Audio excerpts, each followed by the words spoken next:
introduction, and then we're going to jump into the skill sets.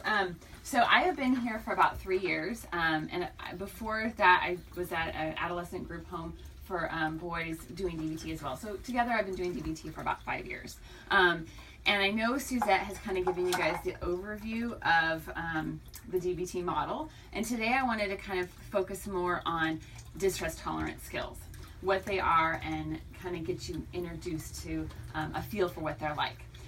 So distress tolerance, the idea is that we're going to get through a moment without making it worse. So our clients come into us with a target behavior. It's a behavior that's either self-harming, harming to others, or harming to a relationship.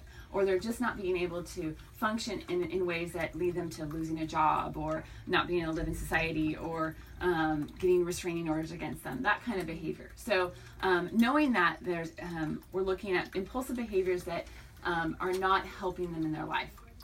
So distress tolerance, looking at how can I get through a distressing moment without making it worse, without acting out impulsively. So I like to explain it as if I'm on a ship, a boat, and I'm walking on the patio and I slip on a banana peel and I fall off the boat. I'm in the water, no one sees me, no one's throwing a life preserver, it's just me in the water. It's a pretty distressing moment, right? Mm-hmm. I don't have any help, I'm all by myself. I have some choices. I can either flail my arms and be impulsive and have physical things happen to me and I won't be able to get through that moment, or I can slow myself down, get through that moment. I'm not going to be joyful in the water by my soul. I'm not going to be happy about that moment. I'm just going to be able to get through that moment until the next ferry or a boat comes by and I can get some help.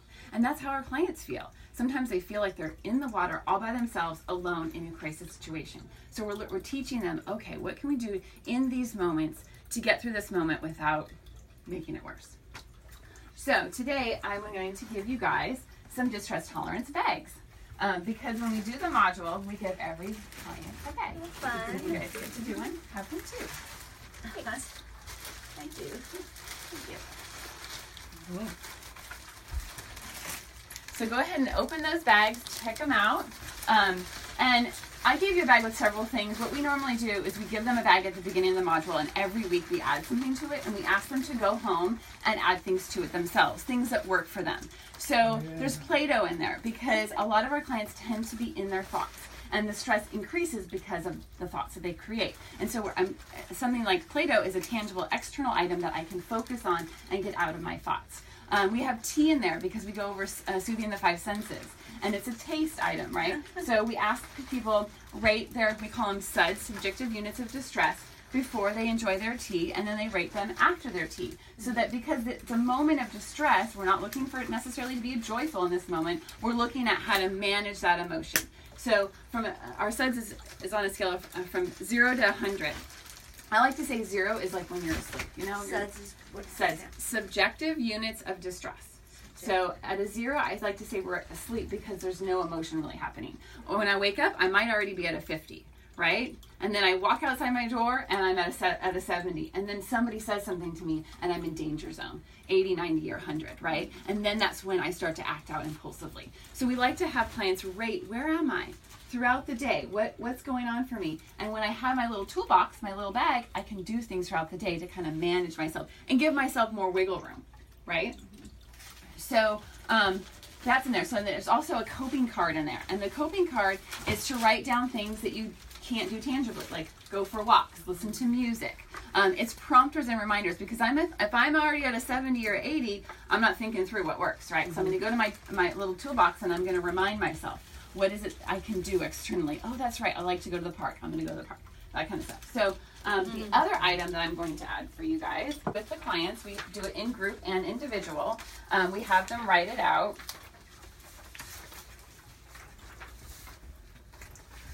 A pros and cons of acting out in their impulsive behavior or tolerating the behavior. So, because I want this to be interactive, I'm going to have us do a pros and cons together.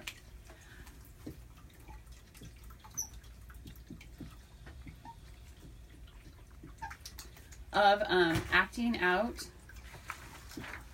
impulsively or tolerating the distress. So they get out their little paper and they're going to fill this out and keep it in their bag. So when as a distressing moment comes up, they can look at and remind themselves, what are the pros and cons of acting out on this behavior? And maybe what other options can I have? We're looking at short-term versus long-term, right? Short-term, how is this going to help me? Or long-term, how is it going to be effective? So together as a group, let's look at what are the pros of acting out impulsively. A release of emotion. Immediate satisfaction.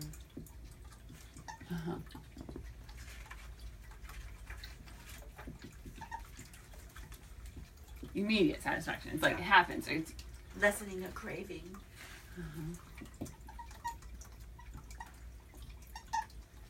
Feeling control. Yeah, the control one's huge because when I worked at the group for adolescent boys, a lot of them were in gangs, and it was like, oh, if I act out in this way, I'm going to show that I have control of my situation, and I've got juice, and people are going to respect me more. So that's a huge one.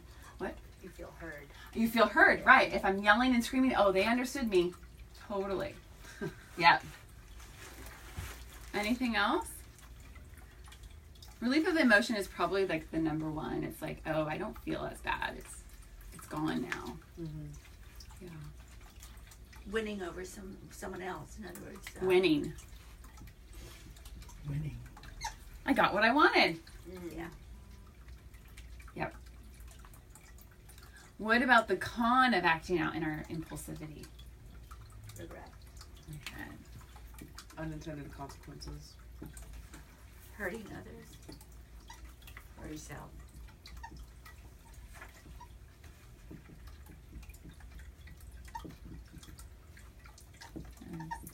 Okay. Out of integrity.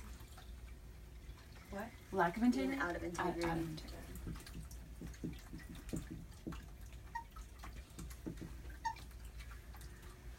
Anything else? Losing. Losing. Yeah. What about the pros of... Did you say something? Oh, just out of control. Just the opposite, really.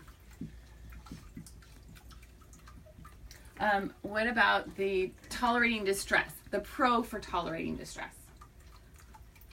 You get a better understanding of what's really going on.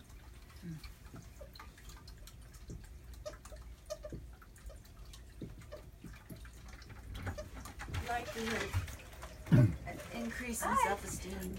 5 minutes? Yeah, okay. Likelihood of feeling better about yourself. Self-esteem. Okay. Okay. Increase self-esteem. Staying in control. Yeah, it's another form of control. Wow, I got through that moment and I didn't act out that way. Feel pretty good about myself. Yeah. That's what is self-esteem. Yeah. Not hurting yourself. Not hurting. Yeah, so you're not physically harmed. Not physically yeah. harmed. Or harmed. Or others. Right. I know, like, I think people were saying, like, getting arrested or, you know, having a family fall apart. And in this case, you wouldn't experience those things, right? Yes, right. Yourself might not be harmed, but... Understanding or empathy. Avoiding other negative issues happening. Yeah, negative outcomes. And the consequences of tolerating the distress. Probably not any, really. No? The cons of tolerating distress. The cons Continue to feel distress. Yes. Uncomfortable.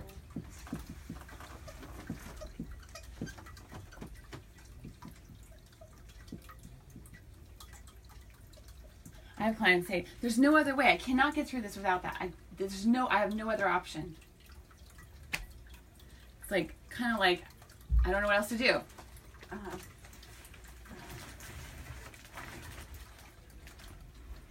Yeah, undesirable outcome.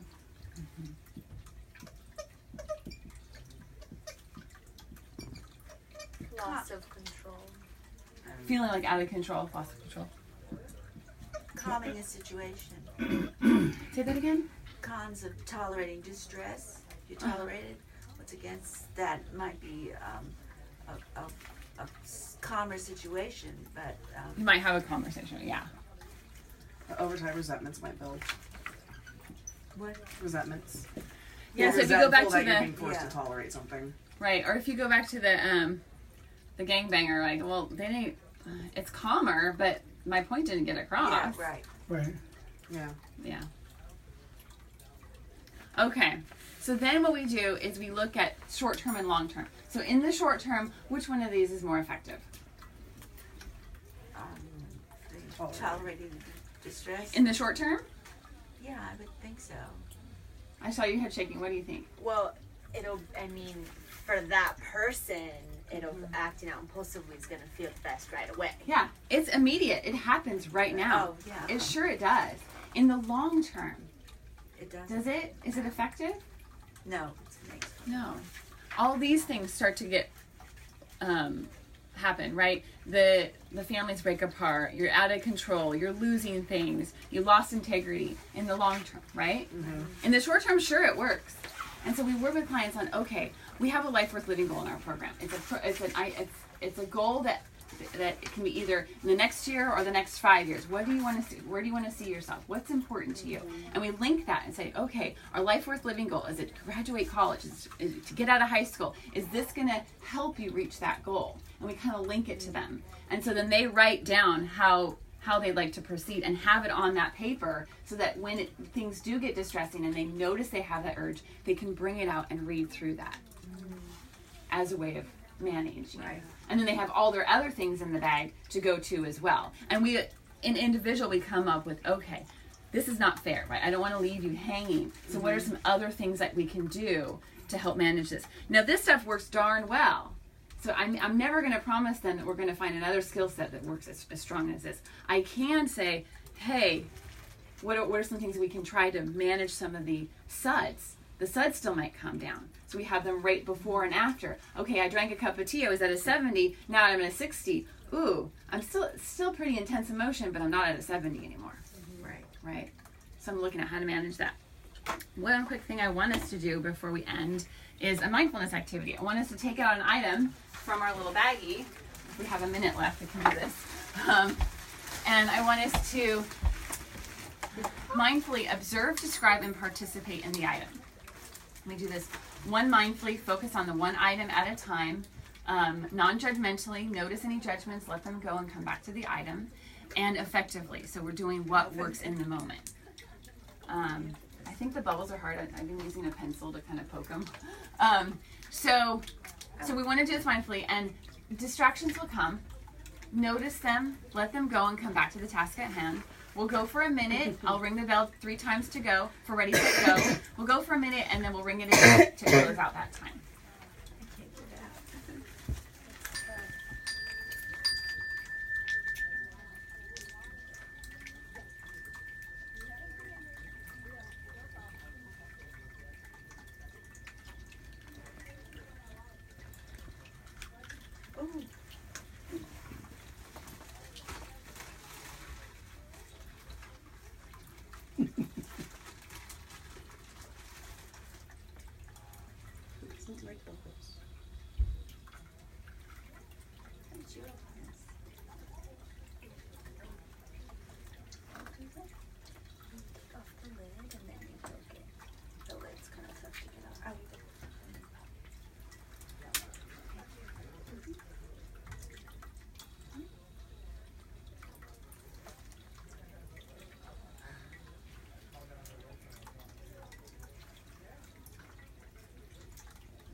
So there's 2 parts of every mindfulness activity. The first is to experience the activity, and the second is to describe your experience.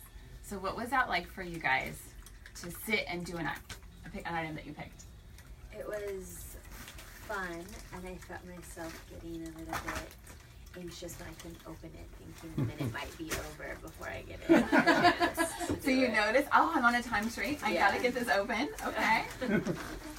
I was Playful. frustrated. Yeah, Yeah. playful. Playful. Frustrated. Frustrated, something not open. Get the Play-Doh out, and then I couldn't get Get the the bubble bubbles. story. So then you just sit with the item, right? And radically accept. Radically accept, absolutely. So I like to encourage clients to do something that you do every day mindfully. If you're washing your hands 5 times a day, wash it mindfully, because we're building that skill. And once we become aware, more and more and more aware, then we know what's happening in the moment. We know where we're on our seds, and we know which item we can go to when we need it. Cool. Any questions? Awesome, thank you. Very cool. Very cool. All right. Thank you so I much. love your plant too, how it's going over that in a way. Yes. So beautiful. Fine. Thank you. Thank you. Yeah.